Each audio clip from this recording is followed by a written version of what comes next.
Alright, what's up everybody, my name is Sen and welcome back to the channel, and for today's video we are doing another video and getting you on your way for Project L. Now for today's video we are generally talking about frame data, but more specifically talking about plus frames and the kind of rock paper scissors that goes on based around that. It's very likely for better off or more advanced players that you already know this stuff, but it's more so just for people getting started.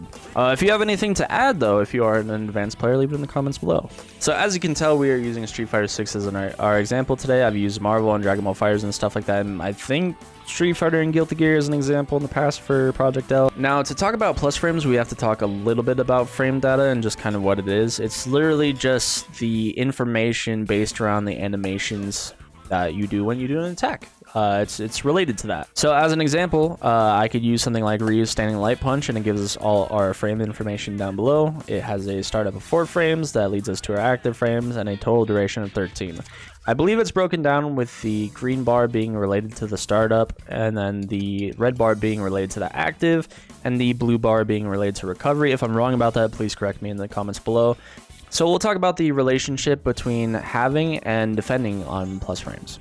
So what does plus frames actually means? It just means whenever you do an attack based on whether it hits or is blocked, how many frames of advantage you have after the fact. So if I do something like Ryu's forward heavy punch, which was actually recently buffed, it is +6 on hit, but on block it's actually +3. This gives Ryu 3 frames of advantage to act first. So even if we did the same exact move like standing jab, my attack would come out 3 frames faster. So I got hit there because Ryu was at 3 frames of advantage because I blocked the forward heavy punch from him. That means that technically his move, using some quick math, came out in 1 frame, where inversely you could say that my move came out in 7 frames. So something like plus frames can come from more than one place. One of the most common being something like a jump in.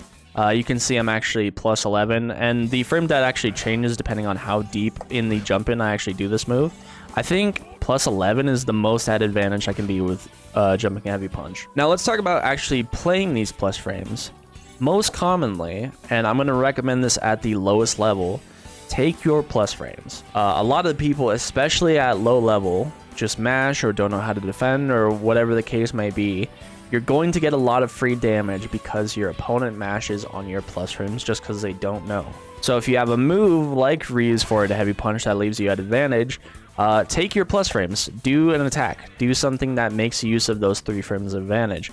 So just once again, just doing quick math here, if I do that forward heavy punch, so subtracting 3 from a startup, technically I have a 3 frame medium punch. So it's going to be a medium move, which is pretty good for our combos, but also is still going to beat out any jab checks as well. So something to note there. So once again, let's break it down a little bit more simply. If I do that forward heavy punch and do something like a standing medium punch, it's going to be a total of 3 frames less technically because I have my +3, so it'll come out in 3 frames, where my opponent's standing jab, which would be his fastest technique, comes out in 4.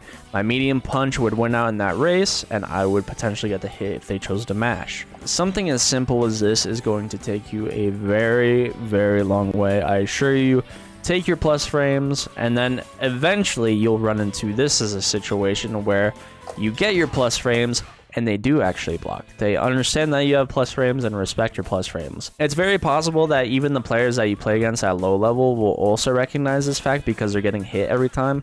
Sometimes they won't, you know, it's just the nature of the beast, but just pay attention to if they are or are not defending. If they are not defending, just keep on keeping on until they are. If they are defending your plus frames, this is where you can start mixing in something like a walk-up throw. Obviously, block does not beat throw, throw beats block, and you can kind of rinse and repeat this situation, going from throw, forward heavy punch, taking plus frames, or right back into throw. This is going to make it potentially susceptible for your opponent to get hit because in the middle of your tech, you are not able to block. So it's a little bit of a rock, paper, scissors situation. What's funny is the very same thing that we were trying to combat initially by taking our plus frames would actually beat out this option of walkout throw. If your opponent's a masher, It's going to be your walk-up throw. This is based around your opponent respecting your plus frames and them being patient. Depending on what character you're playing, it's very possible that you might have something like a reversal. It's very common in most games if you don't have something like a Dragon Punch that you likely have like a level 3 that's invincible or something of that nature. Fortunately enough, with Street Fighter, they changed how Wake Up Drive Reversal works, where you can mash it on Wake Up. It's very possible you have a defensive mechanic, just figuring out what it is. You'll notice that I played that situation from Wake Up, but you can also play that exact situation from the actual defensive, from the forward heavy punch. I could still Dragon Punch, and I could still Drive Reversal. Understanding your defensive options is very important. And yes, you absolutely still can mash if somebody's going to walk up and throw you. This technically falls into the category of a term nobody really uses anymore called like a barre challenge. It just means challenge on your negative frames, which in this case, it was the right call. I know I said that we were using Street Fighter as an example, but really briefly I wanted to bring up something like Dragon Ball, which was my main game when it came to getting into fighting games. There was a universal mechanic, or I guess still is a universal mechanic, known as Vanish. Vanish was a situation where if you were the Vanisher instead of the Vanishee, you'd be at +2 frames of advantage.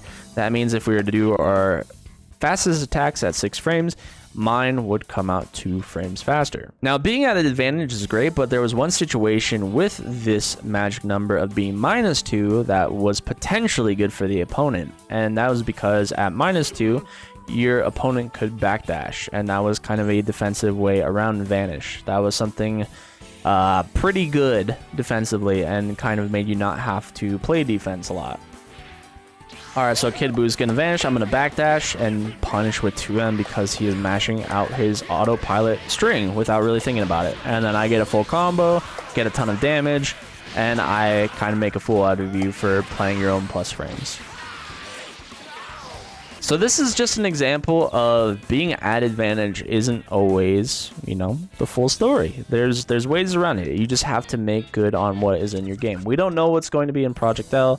We don't know what kind of defensive mechanics or anything like that are going to be in Project L, or at least from our perspective, the casuals.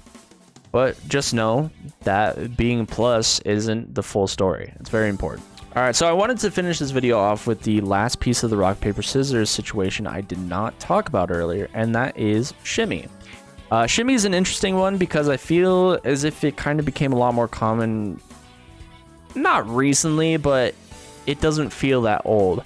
I don't know if this was a thing in something like Street Fighter Third Strike or anything like that, or even older Street Fighters or older fighting games in general, but I feel like I remember it kind of happening around Street Fighter 4 and then really becoming a lot more common in Street Fighter 5. If somebody actually knows, correct me by all means. I don't know everything, but yeah, that's where I recall from. So let's actually explain what a shimmy is. So this is going to be far from the best example, but it's what I think of. It's where you get some kind of advantage, and we're just going to use like light Jinrai, no follow up, and we're going to take our advantage here, and it's going to look like we're going to be walking up to go for a throw, but we walk up our way and we just walk back to create the space. That kind of walk up indicates to my opponent that, hey, he's probably going for a throw because he's going to try to close the gap, and it baits out that throw tech.